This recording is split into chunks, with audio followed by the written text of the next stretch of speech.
So pleasure to be here. And this time I wanted to spend a little bit of time specifically talking about how do you build high performance sales teams. In fact, a number of sales managers come back to me and say, Venkat, how do we build this high performance team? And the reason that they struggle is that they have been very high performers as individual sellers, but then when they become managers, they're struggling to meet the rigors of management. So what I wanted to give you are 5 powerful questions that you could use with every sales team. These questions will be game changers when you apply them diligently in building up capability within your team.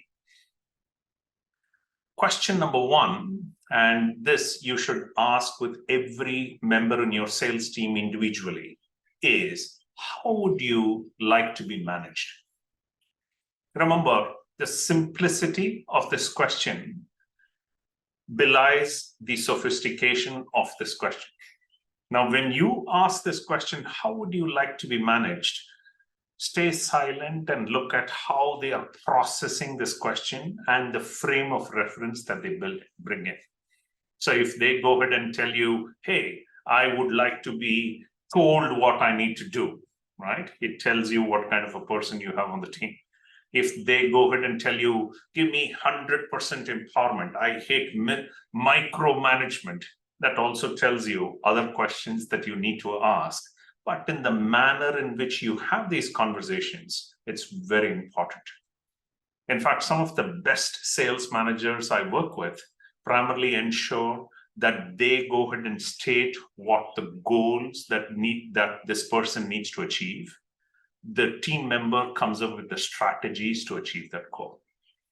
The manager goes ahead and says, why is this goal important for the organization? The sales team member comes back and says, why is this goal meaningful for me?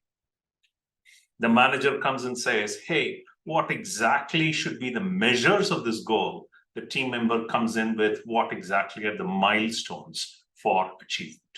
So the moment, this is what I call the dance of commitment, especially when you are managing people, ensure that goals, strategies, measures, metrics, milestones, motivation, mojo, all of that is completely locked in, because if it's not clear, your team member is unable to achieve what they set out to. Question number 2, if you have to build high performance teams, ask this question for every team member on your team.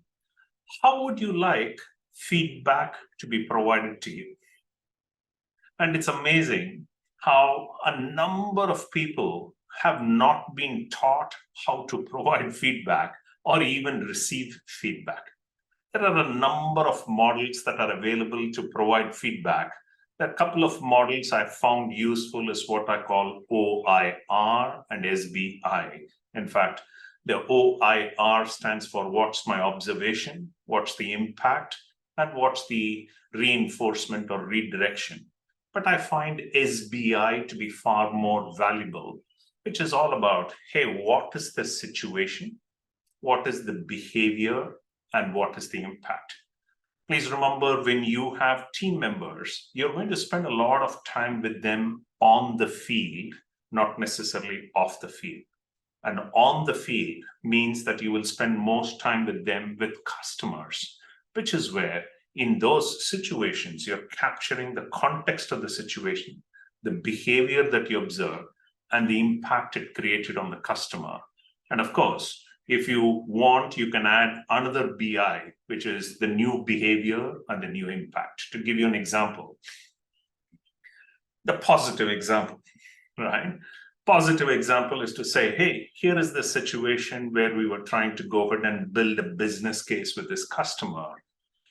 I observed that you asked a number of powerful questions of the customer. The impact that it had is that it made the customer think. And in fact, I could see that their respect for you went up. In fact, please ensure that you're able to build on top of this behavior, because it's going to be a game changer for you. right? And of course, the other way of looking at it is that, hey, we were in the similar situation about building a business case. The behavior that I observed is that you talked a lot.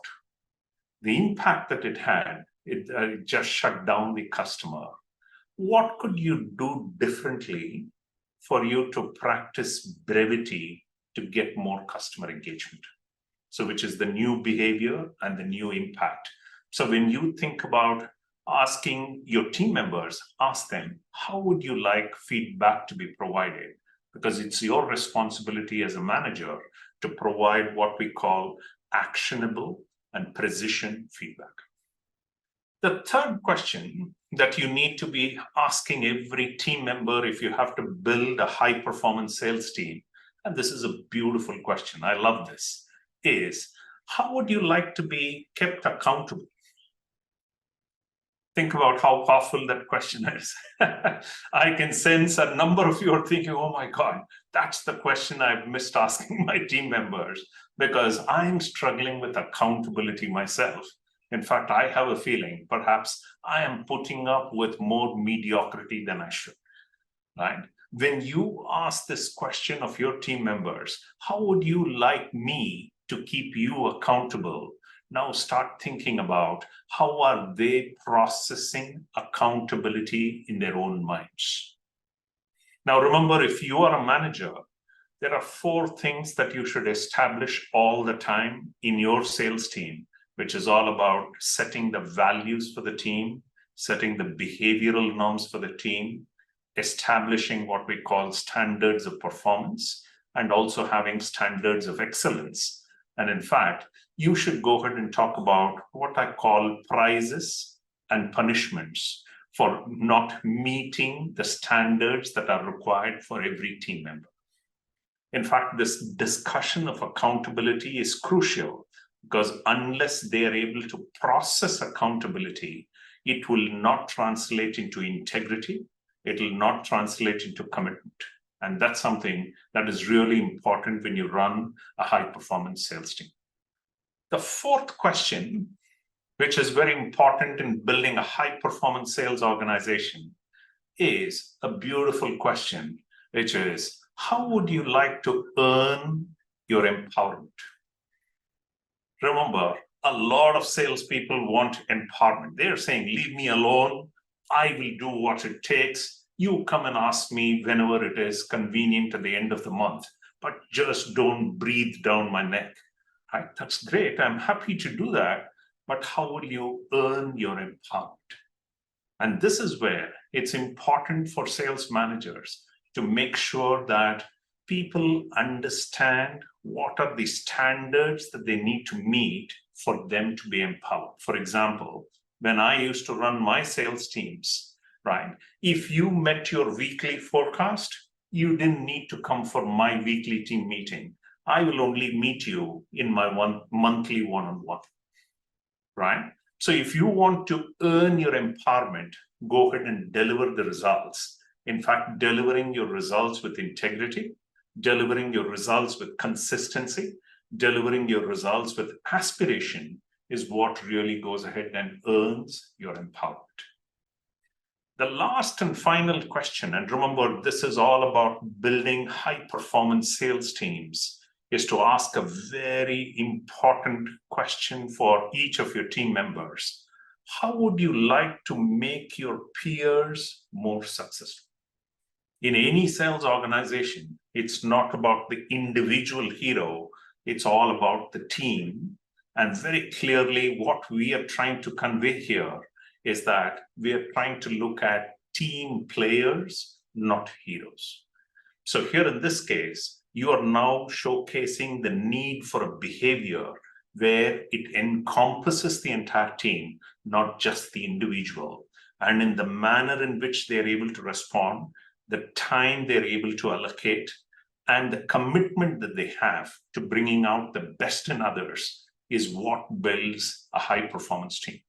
In fact, if you look at the Harvard Business Review, it says that one of the under-leveraged capabilities within organizations is peer learning. So if you're able to clear the path for your team members to collaborate and learn from each other, that is when you build a high-performance team. I'm hopeful that these 5 questions will help you think, will help you execute. It gives you a framework for having meaningful, deep, insightful conversation with your team members. And it is this clarity that will bring about their commitment and collaboration to make you a greater manager and leader.